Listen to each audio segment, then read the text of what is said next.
બિલકુલ અજય, તમે જો તો આજે જે રીતે મોમેન્ટમ આપણને જોવા મળ્યું છે તેમાં આપણે બ્રેકઆઉટ સ્ટોક્સની જો વાત કરીએ તો પહેલાં હું વાત કરવા માગીશ તો એ છે અહીંયાથી ઇન્વેન્ચરસ નોલેજ સોલ્યુશન્સ એટલે કે IKS. અહીં તમે જો જે રીતે આપણને મોમેન્ટમ જોવા મળ્યું છે આજના દિવસે જો તમે ચાર્ટ ઉપર નજર કરો, ડેલી ચાર્ટ ઉપર, તો આપણને જે કહેવાય ને બહુ જ મહત્વનું જે સેલિંગ હતું, જે રેઝિસ્ટન્સ એરિયા હતો અને એની ઉપર તમે જો સ્ટોક્સ ગયો છે.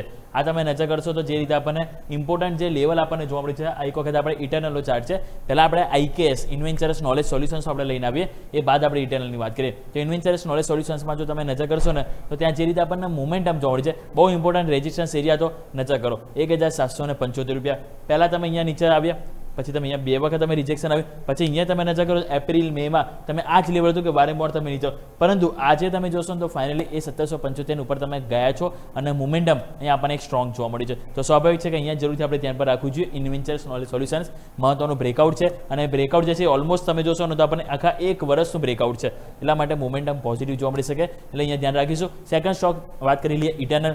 ઇટરનલ તમે જુઓ 265 270 લેવલ હતું, ત્યાં જાય અને તમે જુઓ તો આપણને કહેવાય એને સરેન્ડર કરી દેતું હતું અને ત્યાંથી તમે જુઓ તો આપણને ફાઇનલી આ નજર કરો, અહીંયાથી પણ નીચે આવે, ફરી તમે અહીંયા ટાઈમ ફસાગર અને હવે આજે તમે એક્ઝેક્ટલી 267 268 ઓપનિંગ થયા પછી બાદ જે ખરીદારી આવી ફૂલ બોડી કેન્ડલ, તમે જો બુલિશ મારું મજુ કેન્ડલ બની અને આજના દિવસે વોલ્યુમ જો તમે નજર કરો તો આ વોલ્યુમ લાસ્ટ આપણને એપ્રિલ મહિનામાં ક્રિએટ થયા છે. એપ્રિલ મહિના બાદ આજે હાઈએસ્ટ આપણને 66 મિલિયન આજુબાજુ વોલ્યુમ થયા છે, જે બતાવે છે કે મોમેન્ટમ સ્ટોકમાં ફરીથી કહેવાય ને ટ્રિપલ સેન્ચુરી લગાવતું જોવા મળી શકે છે. તો જે રીતનું આજનું કેન્ડલ ક્લોઝિંગ છે તો સ્વાભાવિક છે કે અહીંયા પણ આપણે ધ્યાન રાખવું જોઈએ. અને લાસ્ટ હું વાત કરવા માંગીશ તો એ છે ડિલિવરીમાં પણ તમે જો બહુ ઇમ્પોર્ટન્ટ લેવલ હતા, અહીં તમે નજર કરો તો જે આ એક એરિયા હતો નીચે 2026થી તમે નજર કરો તો એક પહેલાં આ એક એરિયા હતો નીચેની તરફ 400થી ઓલમોસ્ટ 460 જઈને ટાઈમ પસાર કર્યો. એ બાદ જો તમે નજર કરો તો ઉપરની તરફ 490 આ લેવલ હતું કે ત્યાં તમને એક રિજેક્શન આવતું, કારણ કે પહેલાં પણ તમે મે મહિનામાં નીચે આવ્યા, પછી તમે 420 ગયા, પછી તમે 490ની ઉપર તમે જુઓ તો 500 રૂપિયા ઉપર કે જેની ઉપર ક્લોઝિંગ નહોતો, પરંતુ